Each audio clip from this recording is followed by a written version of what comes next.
It is my singular honor and privilege to join you today at the Zimbabwe Occupational Health Nurses Association, abbreviated as ZONA, 46th annual conference and annual general meeting being held here in Manikali, in Mutare in particular. Why choosing Mutare? Mutare is very beautiful. No one can argue. Anyone who can argue on that one? Why? We've got all the 5 ecological regions as compared to other provinces. Region 1 up to 5. As a person, I am Mutare and I am Mutare. It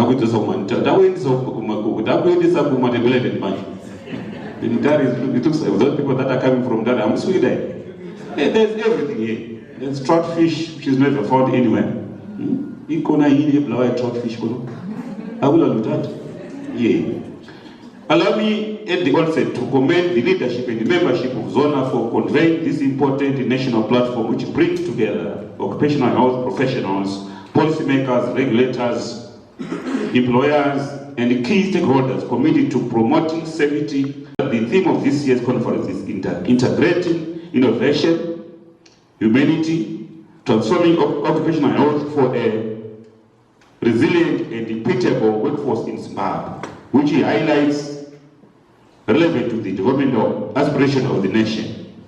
We remain committed, or remain grateful for our President, His Excellency, and the President of the Republic of Zimbabwe, Dr. Mnangagwa's vision and leadership, through whom the aspirations to attain an upper middle income society by 2030 has been strengthened, has seen strengthened systems that safeguard the health, safety, dignity, and productivity of our workforce. Occupational health and workplace wellness are fundamental pillars of sustainable socio-economic development. A healthy workforce contributes significantly towards enhanced productivity, reduced occupational injuries and diseases, improved organizational performance and services, national economic growth.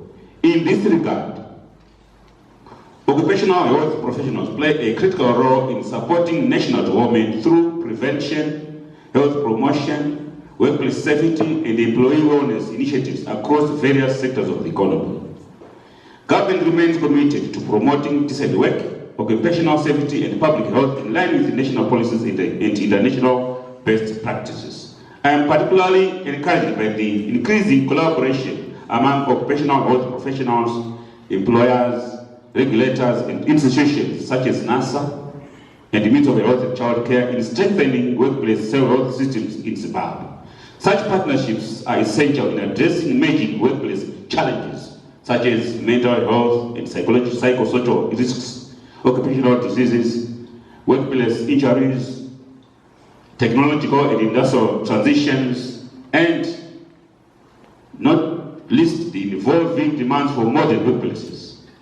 I also commend the growing emphasis being placed on innovations, research, and professional development within occupational health sectors. Our President, His Excellency, Dr. Mnangagwa, has consistently emphasized the importance of continuous dialogue and collaboration in advancing workplace health and safety standards. I therefore encourage ZONA to continue positioning itself as a constructive professional partner in supporting national occupational health priorities through professional development, stakeholder engagement, knowledge sharing, advocacy, and promoting the promotion of best practices. I am confident that the deliberations during this conference will generate practical recommendations and strategic insights that will contribute positively towards strengthening occupational health systems in Zimbabwe. To all delegates here present today, I urge you to fully utilize this platform to exchange ideas, build partnerships, and collectively contribute towards creating safer, healthier, and more resilient workplaces for our nation, and in particular in Manikali. Manikali province is honored to host this important national gathering, and I trust that your stay in this province will be both productive and memorable. I'm on that. So, emerging trends shaping occupational health future. In the future, occupational health will be driven by rapid industrial transformation in mining, agriculture, manufacturing, transport, and construction. You have ideas, you have been to developed countries, you have seen how these sectors are growing, and Zimbabwe is getting there too. We still have our own issues when it comes to transport. Remember the mshika-shika, the what, all that. I remember there have been issues to do with compensation when a worker is in a mshika-shika and an accident happens and they are on their way to work. Are they covered? I remember those issues used to come. Is it an occupational accident? All those issues. There are still issues because it will still be a worker involved, whether they are covered or not, but it's still a worker involved. And those are issues to bear in mind. Artificial intelligence and automation, all these are coming. And when AI takes over, where will you be? Will you be there working with it? I remember someone said, don't take AI as if it's replacing you. It's complementing your work. It's making your work easier. It's not going to replace you.